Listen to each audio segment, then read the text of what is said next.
ठीक है। तो देखो आज का जो हमारा टॉपिक है that is to calculate hybridisation of odd electron species.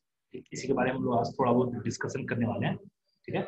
और उसी के बेसिस पे हम लोग सारा आइडिया लगाएंगे, ठीक है? तो देखो सबसे पहली बात, अगर मैं हाइब्रिडाइजेशन के बारे में अगर आपको कुछ बात करूं तो आप लोग को थोड़ा बहुत तो मैंने बताया था कि हाइब्रिडाइजेशन कैसे कैलकुलेट करते हैं, ये आपको पता है। लेकिन लेकिन आपको एक चीज ध्यान रखना है कि हाइब्रिडाइजेशन एक्चुअली में सारे केस में वो हम लोग जो एक्स फैक्टर या फिर वैलेंस इलेक्ट्रॉन मेथड जो निकालते थे वो कैलकुलेट कर सकते थे। लेकिन आप अगर कभी भी ऑड इलेक्ट्रॉन स्पीसीज अगर आपके पास आ जाए, अभी हम एक एक करके बात करेंगे, तो उसका हाइब्रिडाइजेशन कैलकुलेट करना कभी कभी मुश्किल हो जाता है, ठीक है। आप उसको जनरल प्रोसेस से आप उसको कैलकुलेट नहीं कर सकते। तो उस केस में हम लोग कैसे प्रोसीड करेंगे, कैसे ऑड इलेक्ट्रॉन स्पीसीज का हाइब्रिडाइजेशन निकालेंगे, उसके बारे में हमारा आज का टॉपिक है कि how to calculate hybridisation of odd electron species, ठीक है। तो देखो मैं इसका, अगर आप इसका आगे की कहानी कुछ सुनाऊं तो सबसे पहले मैं एक एग्जांपल ले रहा हूं आपके पास। मान के चलो मीथेन का, मैं मान के चलो आपसे एग्जांपल ले लिया मीथेन का, CH4 का, ठीक है। CH4 का मैंने एग्जांपल ले लिया, ठीक है। जैसे मैं CH4 का एग्जांपल लिया तो आप बोलोगे ठीक है सर कि इसमें चूंकि हमारे कितने सिग्मा बॉन्ड है, 4 सिग्मा बॉन्ड है, तो इस केस में इसका हाइब्रिडाइजेशन क्या हो गया, sp3 इसका हाइब्रिडाइजेशन होता हुआ दिख रहा है। तो एग्री कर रहे हैं हम लोग, कोई दिक्कत नहीं। लेकिन आपको अगर कभी इस केस में एग्जांपल दिया, मान के चलो मैंने क्या किया ना, एक हाइड्रोजन को मैंने यहाँ से हाइड्रोजन रेडिकल्स में मैंने कन्वर्ट कर दिया। और ये मैं कहानी क्या बताना चाह रहा हूँ, जैसे आपके पास यहाँ क्या है, मान के चलो ये C है, ये H है, ये H, इसमें मैंने कोई चेंज नहीं किया। और मैंने यहाँ पे क्या किया, एक हाइड्रोजन रेडिकल यहाँ से बाहर निकाल दिया। तो हाइड्रोजन रेडिकल्स निकाला तो यहाँ पे हमारे पास क्या हो गया, एक इलेक्ट्रॉन यहाँ पे आता हुआ दिख रहा है। तो अब आपको ये काउंट करना है, अब ये काउंट करना है कि इस केस में मैं इसका हाइब्रिडाइजेशन कैसे कैलकुलेट करूंगा। शायद आप देखोगे, आप अगर देखोगे तो यहाँ पे अगर ऑब्जर्व करोगे, कार्बन के पास यहाँ पे कितने इलेक्ट्रॉन्स हैं, तो 3 तो बॉन्डेड इलेक्ट्रॉन्स हैं, मतलब 6 इलेक्ट्रॉन्स हो गए, और एक आपका सिंगल इलेक्ट्रॉन पर 7 इलेक्ट्रॉन है। क्या ये ऑड इलेक्ट्रॉन स्पीसीज हुआ? बिल्कुल है। और इसको मैं इसके नाम पे नहीं जा रहा हूँ, इसको हम लोग 10th में भी आप लोग पढ़ते हैं और हम लोग आगे भी पढ़ते हैं। इसको हम लोग मिथाइल ग्रुप के नाम से जानते हैं, इसको हम लोग मिथाइल ग्रुप के नाम से जानते हैं, ठीक है। CH3 अगर इस तरह से दिया, एग्जैक्टली मिथाइल ग्रुप अगर आप देखोगे तो मिथाइल ग्रुप में कंप्लीट जो CH3 ग्रुप होता है, एक हाइड्रोजन को अगर आप हटाओ तो उसको हम लोग मिथाइल ग्रुप बोलते हैं। लेकिन मैं एक सिंप्लिसिटी की बोल रहा हूँ कि ये हमारा एक ऑड इलेक्ट्रॉन स्पीसीज है, ठीक है। चलिए, तो अब बात आती है कि यार ठीक है सर कि अब इसका हाइब्रिडाइजेशन कैसे कैलकुलेट किया जाए। तो मैं आपको एक और यहाँ पे कॉन्सेप्ट बताता हूँ कि जैसे मान के चलो हमारे पास यहाँ पे इसके 2 रास्ते हैं सॉल्व करने के, और मैं पहले आपको प्रोसीजर बता रहा हूँ, फिर मैं बाद में कंक्लूड करूंगा। जैसे मान के चलो, अगर मैं बोलूं कि मैंने यहाँ पे सिग्मा बॉन्ड कैलकुलेट किया, तो आपको दिख रहा है एक सिग्मा बॉन्ड ये, दूसरा सिग्मा बॉन्ड ये, तीसरा सिग्मा बॉन्ड ये, ठीक है। अगर मैं इस सिंगल इलेक्ट्रॉन्स को अगर मैं काउंट नहीं करूं तो बता सकते हो कि यहाँ पे मेरा जो एक्स फैक्टर होता था वो हमारा कितना है, 3। और उस बेसिस पे मेरा इसका हाइब्रिडाइजेशन क्या हो जाएगा, sp2। आप भी एग्री करोगे, ठीक है। लेकिन लेकिन अगर मैं यहाँ पे ये बोलूं कि मैं इस सिंगल इलेक्ट्रॉन्स को अगर मैं हाइब्रिडाइजेशन में काउंट किया, तो क्या बता सकते हो इस केस में हमारा एक्स फैक्टर कितना हो जाएगा। तो हमारा यहाँ पे एक्स फैक्टर हो जाएगा हमारा 4, और उस केस में हमारा हाइब्रिडाइजेशन क्या हो जाएगा, sp3। आप एग्री करोगे? इसका मतलब आप क्या सोच रहे हो कि आप ये समझना है कि आपको यही सबसे पहले डिसाइड करना है कि क्या आपका जो सिंगल इलेक्ट्रॉन्स है, ठीक है, अनपेयर जो इलेक्ट्रॉन एक पड़े हुए हैं, क्या इसको हाइब्रिडाइजेशन में कैलकुलेट करूं। अगर मैं कैलकुलेट करूंगा इसको तो इस केस में इसका हाइब्रिडाइजेशन होगा sp3। तो उस केस में इसका शक्ल कैसा दिखेगा, अगर इसका हाइब्रिडाइजेशन sp3 रहा तो उस केस में इसका कैसा दिखेगा स्ट्रक्चर, आपको ये CH3 का ये आपको टेट्राहेड्रल स्ट्रक्चर, यहाँ पे एक हाइड्रोजन है, यहाँ पे भी एक हाइड्रोजन है, ठीक है, और यहाँ पे भी एक हाइड्रोजन है। ये इस तरह से यहाँ पे बॉन्ड बनाता हुआ नजर आएगा। और जो हमारा ये सिंगल इलेक्ट्रॉन है, जो मेरा सिंगल इलेक्ट्रॉन है, ये आपको इस sp3 हाइब्रिड ऑर्बिटल में प्रेजेंट आपको नजर आएगा। शायद आप भी एग्री करोगे, हाँ ठीक है, ये चीज समझ में आ गया। लेकिन लेकिन अगर मैं बोलूं कि मैंने इसको, अगर मैं ले रहा हूं कि इस लोन पेयर ऑफ इलेक्ट्रॉन को अगर मैं हाइब्रिडाइजेशन में काउंट नहीं करूं तो मेरा एक्स फैक्टर कितना था, तो मेरा एक्स फैक्टर था 3। और उस केस में मेरा इसका स्ट्रक्चर कैसा होता हुआ दिखेगा, देखना एक चीज ध्यान से। उस केस में मेरा स्ट्रक्चर होगा ये आपका C, ये आपका H, ये आपका H, ये आपका H, CH3 हो गया। और ये हमारा क्या है, एक सेम प्लेन वाला हो गया, ठीक है, आप भी एग्री करते हो। और उस केस में ये जो मेरे प्लेन के ऊपर एक ये जो आपको ऑर्बिटल दिखेगा, यहाँ पे लोन पेयर लाई करेगा। और इस केस में ये ऑर्बिटल क्या होगा, ये आपका कौन सा ऑर्बिटल होगा, प्योर p ऑर्बिटल होगा। ये कौन सा ऑर्बिटल होगा हमारा, प्योर p ऑर्बिटल देखने को मिल रहा होगा। बड़ा सिंपल सा आपको एक कॉमन सा बताया।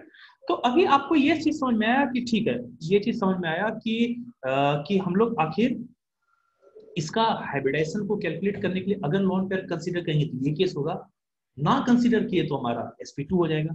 तो अब बात यह है कि यार क्या क्राइटेरिया होगा आखिर कि हम लोग लोन पेयर ऑफ इलेक्ट्रॉन को कंसीडर करें या फिर ना करें।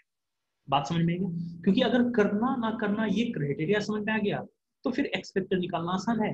अगर हम लोग लोन पेयर ऑफ इलेक्ट्रॉन को हाइब्रिडाइजेशन में कंसीडर करेंगे तो एक्स फैक्टर हम लोग निकाल सकते हैं।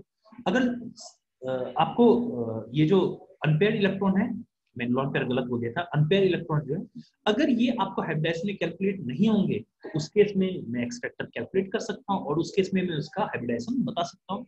तो अब ये बात आई कि आखिर क्या क्या कंडीशन होगी जिसपे कि ये हमारा क्राइटेरिया डिपेंड करेगा, ठीक है, किस बेसिस पे हम लोग कंसीडर करेंगे, किस बेसिस पे कंसीडर नहीं करेंगे। तो मैं आपको यहाँ पे कुछ इंपॉर्टेंट पॉइंट आपको बता रहा हूँ और ये चीज ध्यान देना, और इसके बेसिस पे ना आप सारे ऑड इलेक्ट्रॉन स्पीसीज का आप हाइब्रिडाइजेशन कैलकुलेट करना शुरू कर दोगे। यहाँ तक सही। तो देखो एक चीज यहाँ पे पहला कंडीशन क्या होना चाहिए, ठीक है, पहला कंडीशन ये होना चाहिए कि इलेक्ट्रोनेगेटिविटी ऑफ, पहला कंडीशन ये होना चाहिए कि electronegativity of central atom should be less than electronegativity of surrounding atom,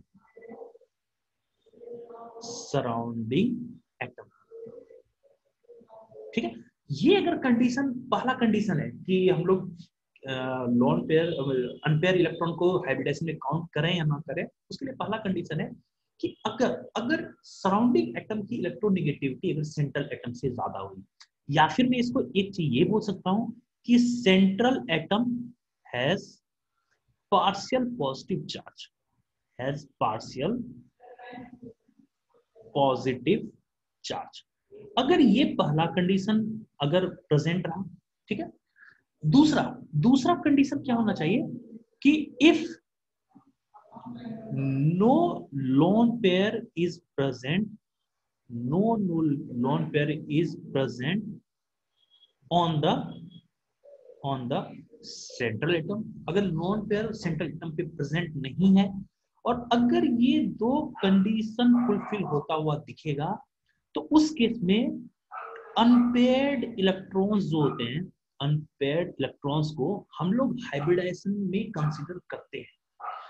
unpaired electron are considered in hybridisation. बड़ा सिंपल सा कॉन्सेप्ट आपको दिख गया, आपको बहुत ही सिंपल सा कॉन्सेप्ट दिख गया और इस बेसिस पे आप क्वेश्चन बनाते हुए नजर आओ, ठीक है। और अगर इस दोनों में से कोई एक क्राइटेरिया फुलफिल नहीं हुआ तो उस केस में अनपेयर्ड इलेक्ट्रॉन को हाइब्रिडाइजेशन में कंसीडर नहीं करते।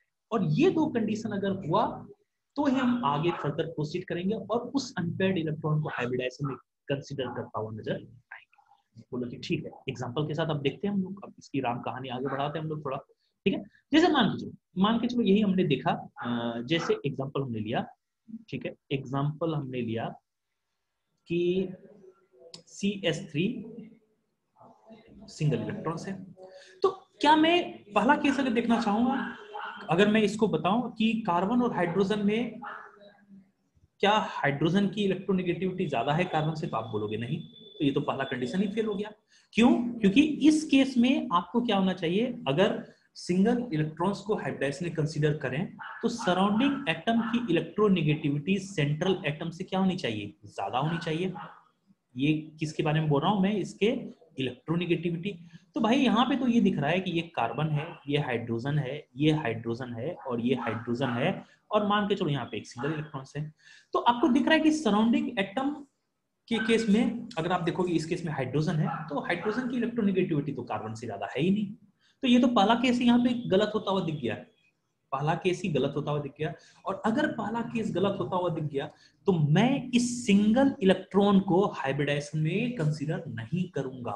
और अगर नहीं करूंगा तो इसका मतलब ये इलेक्ट्रॉन्स कहाँ रखे हुए रहेंगे, ये रखे रहेंगे आपके प्योर पी ऑर्बिटल्स में, ये आपको रखे हुए मिलेंगे। और अगर ये हाइब्रिडाइजेशन में पार्टिसिपेट नहीं कर रहा है तो उस केस में आपको इसका हाइब्रिडाइजेशन क्या होता हुआ दिखेगा, हाइब्रिडाइजेशन होगा sp2 और इसका स्ट्रक्चर कैसा हो जाएगा, ट्राइगोनल प्लेनर। इसका स्ट्रक्चर हो जाएगा ट्राइगोनल प्लेनर, इसका स्ट्रक्चर होता हुआ आपको दिखेगा।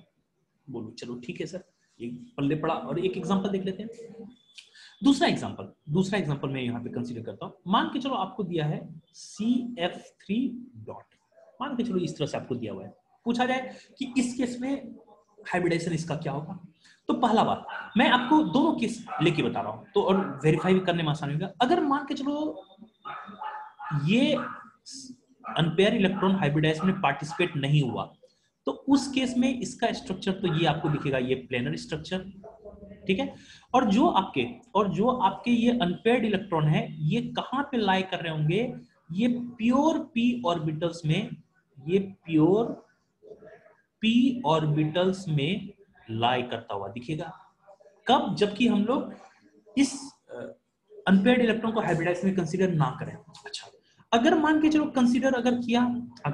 कंसीडर किया तो इसका स्ट्रक्चर कैसा होता है नजर आएगा, ये सी हुआ, ये एफ, ये एफ, ये एफ और ये आपका लॉन पेयर है। और इस केस में अगर हाइब्रिडाइजेशन होगा तो आपको दिख रहा है कि यहाँ पे एक्स फैक्टर कितना हो जाएगा, 1 2 3 4, यानी इसका हाइब्रिडाइजेशन कौन सा हो जाएगा, sp3, ठीक है।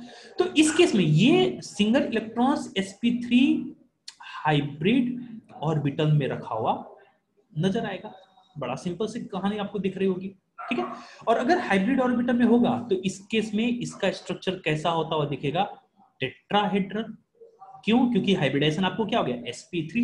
और अगर यहाँ पे अनपेयर्ड इलेक्ट्रॉन अगर हाइब्रिडाइजेशन में कंसीडर ना करें तो इसका एक्स फैक्टर हो जाएगा 3। एक्स फैक्टर कैसे कैलकुलेट करें, number of sigma bond 3 he fluorine के साथ बॉन्ड बना रहे हैं, यानी इसका हाइब्रिडाइजेशन हो जाएगा sp2। और इस केस में इसका स्ट्रक्चर हो जाएगा ट्रायंगुलर प्लेनर, इसका स्ट्रक्चर होता हुआ दिखेगा। उसमें इसका स्ट्रक्चर क्या हो जाएगा आपको, ट्राइगोनल प्लेनर इसका स्ट्रक्चर होता हुआ दिखेगा। तो चलो ठीक है सर, समझ में आ गया कि दोनों पॉसिबिलिटी, ठीक है। चलिए अब मुझे कंसीडर देखना ये चीज है, क्या मैं अनपेयर इलेक्ट्रॉन को हाइब्रिडाइजेशन में काउंट करूं या ना करूं। तो काउंट करने के लिए मेरे पास दो कंडीशन थे। पहला, सराउंडिंग एटम की इलेक्ट्रोनेगेटिविटी सेंट्रल एटम से क्या होनी चाहिए, ज्यादा। तो इस केस में तो फुलफिल हो रहा है क्योंकि फ्लोरीन सराउंडिंग एटम है, उसकी इलेक्ट्रोनेगेटिविटी ज्यादा है, तो फर्स्ट पार्ट तो कंसीडर होता हुआ दिख रहा है। सेकेंड, आपको सेंट्रल एटम पे कोई भी अनपेयर्ड इलेक्ट्रॉन नहीं दिखने चाहिए, मतलब loan pair of electron, unpaired तो है ही, लोन पेयर ऑफ इलेक्ट्रॉन नहीं दिखने चाहिए। क्या loan pair of electron carbon पे है क्या, भाई 3 बॉन्ड बना ही लिए हैं, एक सिंगल इलेक्ट्रॉन दिख रहा है, तो लोन पेयर ऑफ इलेक्ट्रॉन यहाँ पे नहीं दिख रहे हैं। तो इसका मतलब कि अगर ये केस देखोगे तो ये दोनों आपको कंसीडर केस आपको होता हुआ दिख रहा है जो कि मैंने यहाँ पे बताया। और अगर ये दोनों पॉइंट आपको सही होते हुए दिख रहे हैं तो इसका मतलब इस अनपेयर्ड इलेक्ट्रॉन को हम लोग क्या है, हाइब्रिडाइजेशन में कंसीडर करेंगे। और हाइब्रिडाइजेशन में कंसीडर करेंगे तो इसका एक्चुअल हाइब्रिडाइजेशन क्या होता हुआ दिखेगा, इसका एक्चुअल हाइब्रिडाइजेशन होता हुआ क्या दिखेगा, तो ये होता हुआ दिखेगा आपको sp3। बात सही है, ठीक है, ये पल्ले कुछ पड़ा होगा। अब हम लोग थोड़ा सा जल्दी जल्दी हम लोग कहानी स्टार्ट करते हैं।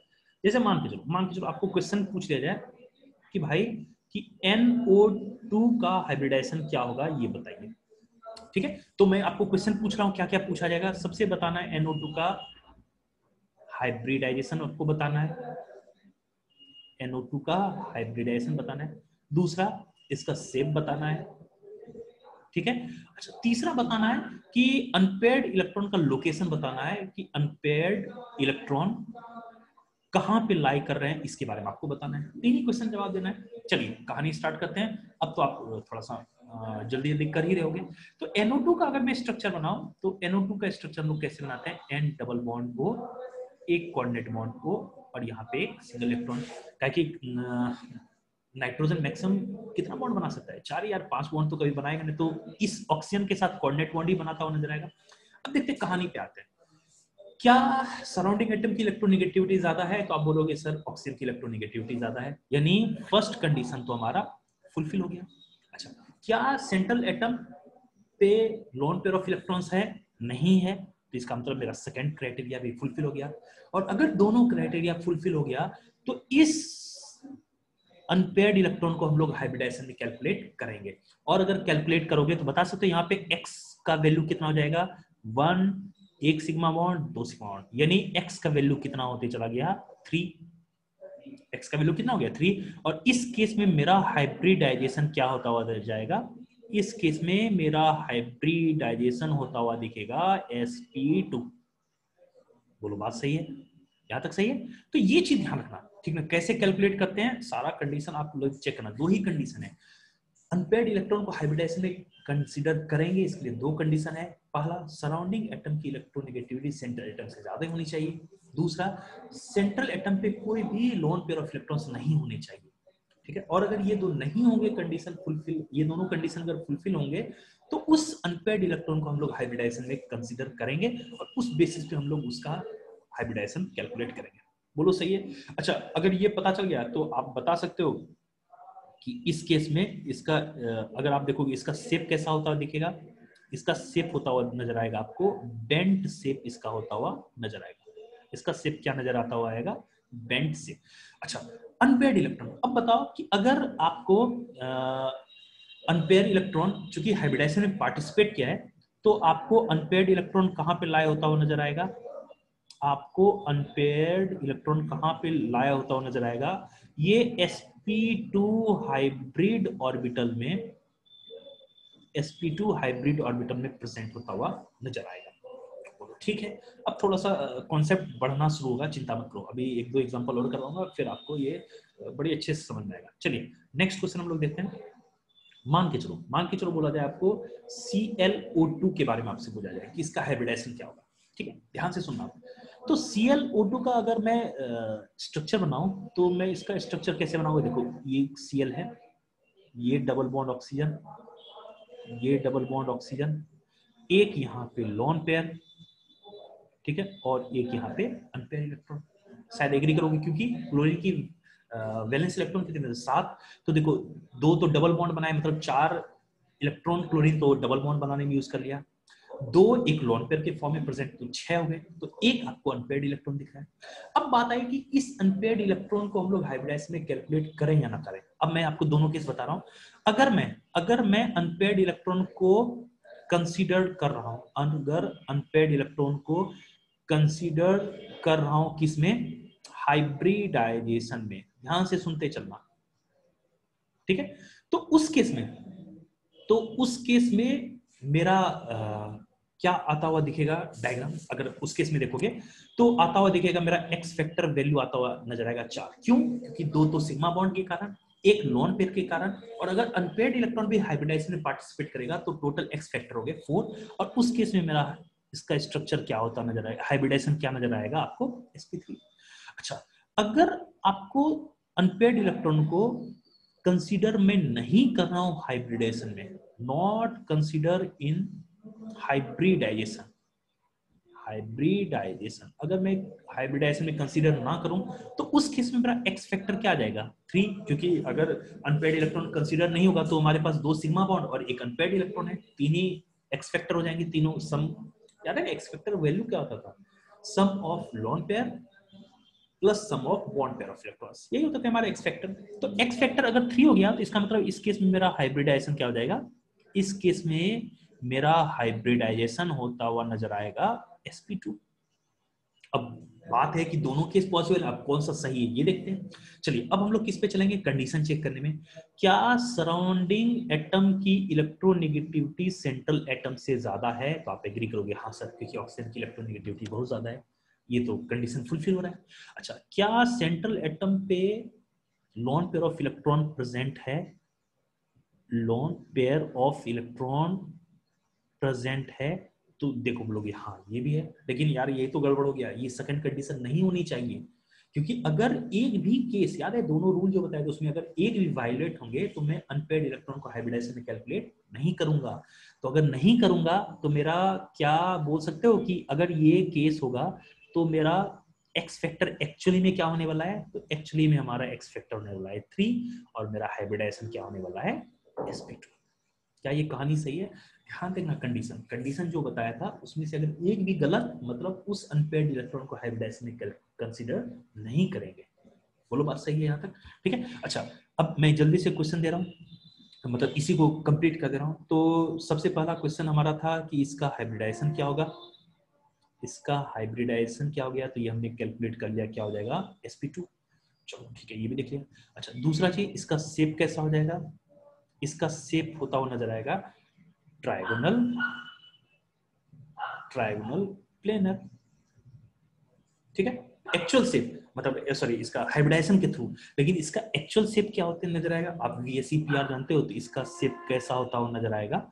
बेंट शेप नजर आता हुआ नजर आएगा। ठीक है, बेंट शेप क्या है? एक्चुअल, लेकिन sp2 के बेसिस पे आप बोलते थे ट्राइगोनल प्लेनर है, तो चूंकि लोन पेयर ऑफ इलेक्ट्रॉन्स है तो उसको आप इग्नोर करते थे एक्चुअल स्ट्रक्चर बनाने, तो इसका एक्चुअल शेप कैसा हो जाएगा? Bent shape. अच्छा, अनपेयर्ड इलेक्ट्रॉन कहाँ पे लाई करते हुए नजर आएंगे? अनपेयर्ड इलेक्ट्रॉन्स होंगे वो अगर हाइब्रिडाइजेशन में पार्टिसिपेट नहीं कर रहे हैं तो वो कहाँ पे लाई करते हुए नजर आएंगे? तो आएंगे प्योर p ऑर्बिटल्स में प्रेजेंट होता हुआ नजर आएगा। ठीक है सर, ये भी समझ में आ गया कैसे क्या है, तब ये क्लियर हो गया। अब नेक्स्ट क्वेश्चन देते हैं। आप, मैं थोड़ा जल्दी अब बनाऊंगा ताकि आप क्वेश्चन खुद से बनाना शुरू करो। ठीक है, अब एग्जांपल है ClO3, तो मैं जल्दी से इसका स्ट्रक्चर बनाऊंगा। Cl डबल बॉन्ड, आप लोग इसको पॉज करके भी बना सकते हो। ठीक है, डबल बॉन्ड O और यहाँ पे मेरा एक सिंगल इलेक्ट्रॉन्स। ठीक है, पहला कंडीशन, क्या सराउंडिंग एटम की इलेक्ट्रोनेगेटिविटी सेंट्रल एटम से ज्यादा है? बोलोगे बिल्कुल सही है। क्या कोई लोन पेयर वहां पे प्रेजेंट है? तो बोलोगे क्या नहीं है। तो ये तो दोनों कंडीशन फुलफिल हो रहे हैं। इसका मतलब कि आप इस लोन पेयर अनपेयर्ड इलेक्ट्रॉन्स जो हैं इसको हाइब्रिडाइजेशन में कंसीडर करोगे। अगर कंसीडर करोगे तो हमारा एक्स फैक्टर क्या होगा? तो एक होगा, 1 2 3 4, यानी क्या हो जाएगा? X factor 4। अगर एक्स फैक्टर 4 होगा तो हमारा हाइब्रिडाइजेशन क्या होता हुआ नजर आएगा? हमारा हाइब्रिडाइजेशन नजर आएगा कौन सा? sp3। और अगर sp3 होगा तो इसका एक्चुअल स्ट्रक्चर क्या होगा? एक्चुअल इसका स्ट्रक्चर क्या होता हुआ दिखेगा? तो इसका एक्चुअल स्ट्रक्चर पिरामिडल होता हुआ दिखेगा। पिरामिडल क्यों होगा शायद मुझे एक्सप्लेन करने की जरूरत नहीं, ये आप समझ सकते हो। ठीक है, तो कैसे हम लोग कंसीडर करते हैं ना, अब आपको ये चीज समझ में आना चाहिए कि ऑड इलेक्ट्रॉन स्पीसीज का हम लोग कैसे कंसीडर करते हैं उसका हाइब्रिडाइजेशन निकालने में। ठीक है, तो पहला पॉइंट मैं जल्दी से रिकॉल कर दे रहा हूँ, क्या है? अगर किसी अनपेयर इलेक्ट्रॉन को हाइब्रिडाइजेशन में कैलकुलेट करें, सराउंडिंग एटम की इलेक्ट्रोनेगेटिविटी सेंट्रल एटम से ज्यादा होनी चाहिए, और जिस एटम के ऊपर अनपेयर्ड इलेक्ट्रॉन है उस एटम पे कोई लोन पेयर ऑफ इलेक्ट्रॉन्स नहीं होने चाहिए। और अगर ये दो कंडीशन फुलफिल होंगे तो अनपेयर्ड इलेक्ट्रॉन को हम लोग हाइब्रिडाइजेशन के लिए कैलकुलेट करेंगे, कंसीडर करेंगे, और उस बेसिस पे उसका हाइब्रिडाइजेशन हम लोग कैलकुलेट करते हैं। वो बात सही है। तो ये हमारा एक टॉपिक था, कैसे हम लोग हाइब्रिडाइजेशन हम लोग कैलकुलेट करते हैं ऑड इलेक्ट्रॉन स्पीसीज का। अब देखो एक क्वेश्चन पूछा जाता है, एक क्वेश्चन आप ध्यान रखना, ये पूछा जाता है आप लोग से, जैसे मैं हेडिंग लेके इसको बता रहा हूँ, इसमें क्वेश्चन क्या बनता है? Tendency to form dimer, tendency to form dimer, मतलब ये क्या क्वेश्चन बता रहा हूं आप समझना, एक चीज देखना, और आप ये आप जानते हो पहले से, मैं सिर्फ इसको रिकॉल कर रहा हूं। जैसे आपको बोला जाए कि आपके पास ये CH3 डॉट है और आपके पास बोला जाए कि CF3 डॉट है। ठीक है, आपसे बोला जाए कि इस दोनों में से कौन डायमर जल्दी फॉर्म करेगा। तो देखो, एक तो सबसे पहले आपके CH3 में भी एक अनपेयर्ड इलेक्ट्रॉन है, CF3 में भी एक अनपेयर्ड इलेक्ट्रॉन, तो डायमर तो दोनों बनना चाहेंगे, क्योंकि डायमराइज अगर होंगे तो वो अनपेयर इलेक्ट्रॉन जो है वो किसी से पेयर बना लेगा और अपनी स्टेबिलिटी क्या करेगा, बढ़ा लेगा। तो लेकिन बात ये आती है ना कि इस दोनों में ज्यादा डायमराइज होने की टेंडेंसी किसकी होगी। तो बड़ा कहानी सिंपल है और आप ये पढ़े हो, सिंपल सा ये है इसमें कहानी कि भाई कि जिस केस में अनपेयर इलेक्ट्रॉन हाइब्रिड ऑर्बिटल में लाई करेगा वो डायमर होने की टेंडेंसी उसकी ज्यादा रहेगी। शायद आप ये पढ़े भी हो कि अगर हाइब्रिडाइजेशन में पार्टिसिपेट होता है तो उसके लोब्स एक पर्टिकुलर जिधर बॉन्ड बनाने उस डायरेक्शन में ओरिएंटेड होते हैं और उसके बॉन्ड बनाने की पॉसिबिलिटी क्या होती है, जल्दी ज्यादा होती है। तो आप बता सकते हो कि CS3 और CF3 में डायमर होने की पॉसिबिलिटी किसकी ज्यादा होगी। तो आप बोलोगे कि भाई CF3 ज्यादा डायमर होना चाहेगा एज कंपेयर टू CS3। क्यों? क्योंकि CF3 में अनपेयर्ड इलेक्ट्रॉन हाइब्रिड ऑर्बिटल में लाई कर रहा है, लेकिन CS3 में अनपेयर्ड इलेक्ट्रॉन हाइब्रिड ऑर्बिटल में लाई नहीं कर रहा है। बोलो सही है। दूसरा क्वेश्चन अगर आपसे पूछा जाए कि NO एंड NO2 में कौन जल्दी डायमराइज होगा, तो आप ये पाओगे कि भाई कि आपका ये जो आपका आपका NO2 जो है वो आपको NO के कंपैरिजन में जल्दी डायमर फॉर्म करेगा। और इसका एक एक्सप्लेनेशन आपने पढ़ लिया, क्यों? क्योंकि NO2 में अनपेयर्ड इलेक्ट्रॉन हाइब्रिड ऑर्बिटल में लाई करता है, और अगर हाइब्रिड ऑर्बिटल में अनपेयर्ड इलेक्ट्रॉन लाई करेगा तो उस केस में उसके बॉन्ड बनाने की पॉसिबिलिटी, डायमराइज होने की पॉसिबिलिटी ज्यादा होगी। और एक आप प्रैक्टिकली भी देख सकते हो कि आप आगे भी पढ़ोगे हायर क्लास में कि आपको N2O4 बनता हुआ दिखेगा, लेकिन आपको यहाँ पे N2O2 कभी भी बनता हुआ नहीं दिखता है। तो सबसे पहली बात एक चीज कि NO चूंकि डायटोमिक मॉलिक्यूल्स है, इसमें हाइब्रिडाइजेशन का कॉन्सेप्ट नहीं लगाते हैं, लेकिन मैं इसको NO2 को जरूर हाइब्रिडाइजेशन के बेसिस पर हम लोग एक्सप्लेन कर सकते हैं। ठीक है, तो ये हमारा कहानी था सिंपल सा ऑड इलेक्ट्रॉन स्पीसीज के बारे में। दो ही चीज, हाइब्रिडाइजेशन कैलकुलेट करना, दूसरा कौन डायमर जल्दी फॉर्म करना चाहेगा, कौन डायमर जल्दी नहीं फॉर्म करना चाहेगा। तो ये दो क्वेश्चन आपको ऑड इलेक्ट्रॉन स्पीसीज से बनते हैं। तो आप इसको एक बार रिव्यू करना, बहुत आसानी से देखना, बहुत सिर्फ हाँ इसमें एक चीज ध्यान रखना, मैंने आपको ये जो 2 पॉइंट बताए हैं, ये 2 पॉइंट ध्यान रखना कि अगर कोई भी कंपाउंड ये 2 कंडीशन फॉलो करेगा तो उस केस में अनपेयर्ड इलेक्ट्रॉन को हाइब्रिडाइजेशन में कंसीडर करेंगे, अदरवाइज एक भी गलत मतलब हाइब्रिडाइजेशन में अनपेयर्ड इलेक्ट्रॉन को कंसीडर नहीं करेंगे। ठीक है, तो इस बेसिस पे आप वीडियो देखना, प्रॉपर नोट्स बनाना, इसके बाद इसके रिगार्डिंग जो भी क्वेश्चन होगा उसको हम लोग डिस्कस करेंगे क्लास में। ठीक है, तो this is all about hybridisation of odd electron species. इसको आप देखिए, समझिए और इसको एक बार रिव्यू कर लीजिए। ठीक है, थैंक यू।